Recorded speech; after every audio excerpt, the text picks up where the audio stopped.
ஏன் டேஸ்டியாக டிஃப்ரெண்ட்டான டேஸ்ட்டில் பெங்களூர்லேயே ஸ்பெஷலான தொன்னை பிரியாணி எப்படி பண்ணலான்னு பார்க்கலாமா? ஃபர்ஸ்ட் ஆஃப் ஆல் 4 பச்சை மிளகாய் எடுத்துக்கலாம்.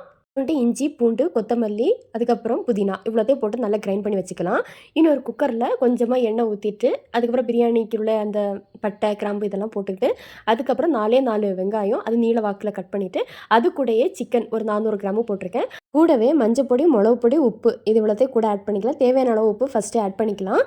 ஆனால் ஒரே ஒரு முக்கியமான விஷயம் வந்து தொன்னை பிரியாணிக்கு தக்காளி ஆட் பண்ணவே கூடாது. அதுக்கப்புறம் அரைச்சி வச்ச அந்த க்ரீன் கிரைன்ஸ் எல்லாத்தையும் ஆட் பண்ணிக்கலாம். கூடவே தண்ணி ஆட் பண்ணுறது ரொம்ப முக்கியம். 2 கப் ரைஸ் எடுத்தோன்னா 4 கப்பு தண்ணி, 1 கப்பு அடிஷ்னலாக வந்து அந்த சிக்கனுக்காக. இப்படி டோட்டலாக 5 கப்பு. அவ்வளோதான். மூடி வச்சுட்டோன்னா 2 விசில் அவ்வளோதான், நம்மளுக்கு பிரியாணி ரெடி ஆகிடுச்சிது. பிரியாணியில் நிறைய டைப்ஸ் ஆஃப் பிரியாணி இருக்குது. ஆனால் இந்த மாதிரி தொன்னை பிரியாணி ஒரு வாட்டி ட்ரை பண்ணுங்கள். டேஸ்ட் அட்டகாசமாக இருக்கும்.